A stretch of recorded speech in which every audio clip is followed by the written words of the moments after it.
muitas coisas para refletirmos sobre o caso do André de Camargo Aranha, acusado de estuprar a Mariana Ferrer. Primeiro, o fato da gente sempre falar o nome dela e não o nome dele, né? André de Camargo Aranha. Nas imagens do julgamento que a gente viu, a sensação que a gente tem é que ela está sendo julgada por alguma coisa e não ele. E se você viu essas imagens e está acompanhando um pouco dessa discussão, para quem não sabe, ela já acusou ele há bastante tempo, ela era virgem, foi estuprada dentro de uma boate, ela está desacordada, tem imagens que mostram ela desacordada, sendo levada para o local onde esse crime foi cometido. Mas o que eu quero discutir com vocês? Se você se espantou com essas imagens desse julgamento, com como o advogado a tratou, com o que aconteceu, quem está me ajudando a fazer esse vídeo aqui, ó. Se você se espantou com isso, é porque você estava dormindo e acordou. Se você não tem a menor ideia de que mulheres são tratadas assim no país, e não é de hoje, elas sempre são tratadas assim há muito tempo, né? A gente tem agora o Praia dos Ossos, que é um podcast que conta sobre o assassinato da Ângela Diniz, e você vê no julgamento ela sendo acusada do seu próprio assassinato. Nós sempre fomos tratadas assim enquanto mulheres. Eu já estive na delegacia para denunciar estupro, eu já acompanhei vítima para denunciar. Isso é assim.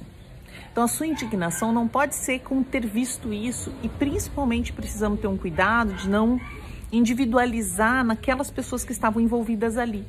Porque não são só elas que pensam assim. E elas pensam assim por quê? Porque todo mundo permite, eu permito que elas pensem assim, você permite que elas pensem assim, com cada atitude sua. Todo dia que você deixa de se pronunciar a respeito de uma situação, que você não faz algo que poderia ter feito, que você participa de um grupo de putaria, que você faz uma brincadeira machista, misógina, que você reproduz um comportamento de opressão de homens em relação às mulheres, quando você diz que homem não tem que fazer tarefa doméstica, que lavar louça é coisa de mulher, tudo isso contribui para a gente chegar nesse ápice do absurdo. Então, numa hora de olhar para uma coisa dessa, para mim, o que a gente precisa fazer? Olhar quais são as atitudes que a gente tem que contribuem para que essa cultura permaneça assim e não mude. Porque esse negócio permanece. É muito bacana ver que as pessoas se indignam. Mas nós estamos falando desse caso há muito tempo. Por que agora todo mundo se indigna? Já tinha acontecido isso, a gente já está falando disso nas redes sociais. Porque não tem noção da realidade. Então, quando você vê uma vítima, por que muitas vezes você pensa, uma das primeiras coisas que você pensa, nossa, será que é verdade? Da onde vem esse pensamento?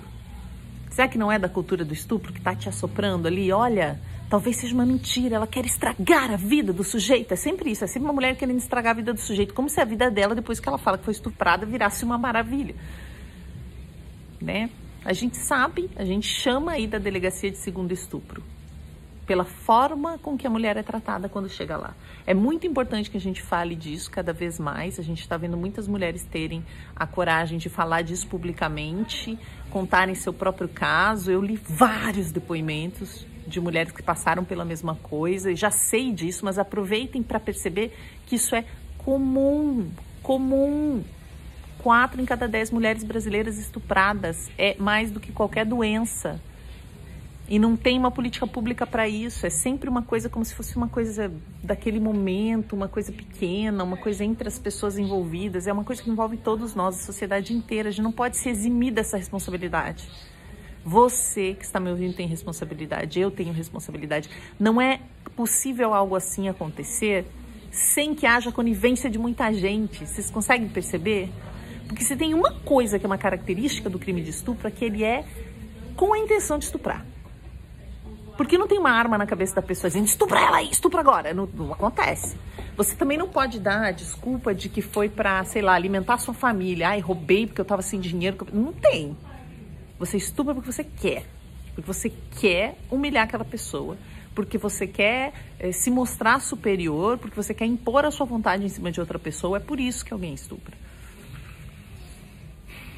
Então, para mim, essa é a reflexão que eu quero deixar, que eu quero dar de contribuição. Muito tem se falado e tudo é muito bom, tem coisas incríveis, tem pessoas fazendo reflexões ótimas sobre tudo que foi dito, que foi falado.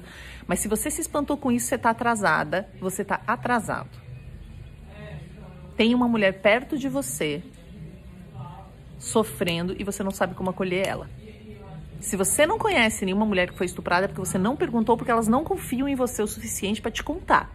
E se elas não confiam em você o suficiente para te contar, tem alguma coisa errada aí. Provavelmente você já demonstrou alguma ação machista, misógina, de ódio às mulheres, de desdém a esse tipo de situação.